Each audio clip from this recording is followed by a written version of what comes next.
Hi there, Dr. Jeff Ashley, and I am here to give you some help on scatter graphs in Excel.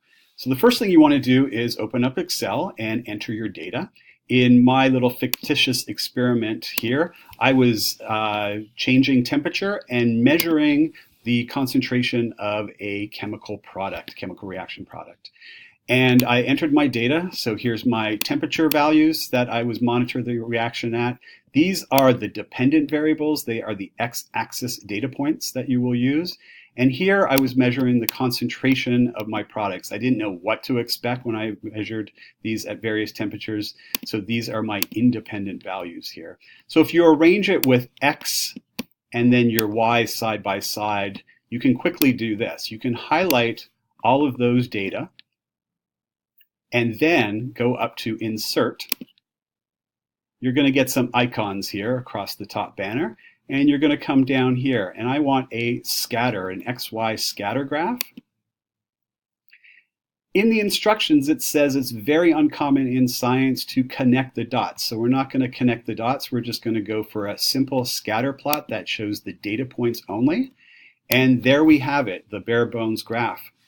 Now, you can do one of several things. If you're pretty savvy in Excel, you can go to Add Chart Elements and start adding chart elements like X and Y labels and your R-squared value one by one. But I'm going to give you a simple trick for today. Go into Quick Layout and come down here knowing that you want an XY scatter plot showing the line of best fit, or the linear regression as we call it, and the R-squared value.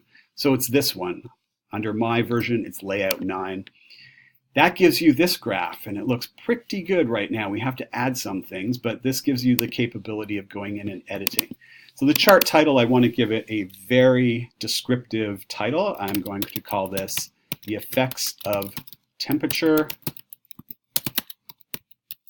on the Concentration of Product in a chemical reaction. I also have to label my x-axes and my y-axes. My y-axis was the concentration of product. And don't forget your units. I measure that in moles per liter. You're going to find out what that means. Subsequent lectures in chemistry. And down here, the x, or the dependent variable, was what I was varying, and that was temperature, and that was in degrees Celsius. Okay.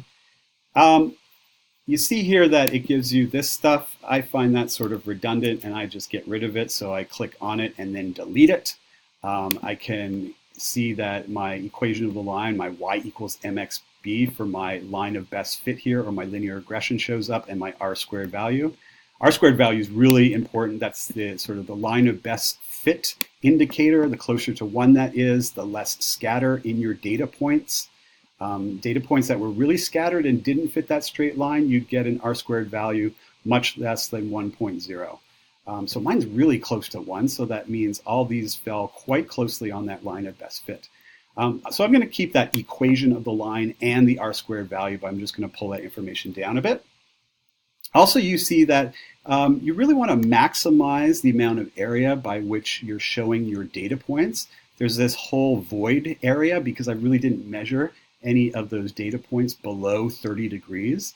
What I can do is I can click on my x-axis, and then I can right-click, and I can go into Format Axis. And that will give me a little Format Axis over here, or I could have toggled it between Axis options and text options. I want Axis options.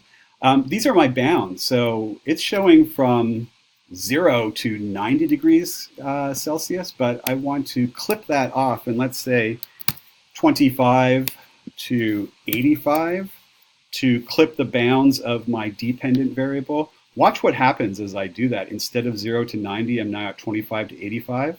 It has maximized the appearance of my data points in my graph. right? Maybe I want to change that to 90. There we go. That looks great. So all my data are shown clearly, and I don't have any wild zones where no data are on that graph. Yes, it's not going down to 0, but that's okay for this type of graph. So there we have it. We have a finished graph that looks really good. It's highly informative. And this is what you're going to be doing for lab number 3. You can copy and paste that just by clicking on it, copying it, and pasting it into Excel or anything else you have. Maybe put a chart title on that or a figure title beneath that within Excel, or do whatever you want with it. And I hope this was helpful as a primer for you to learn how to do XY scatter plots within Excel. Thanks for listening. Bye.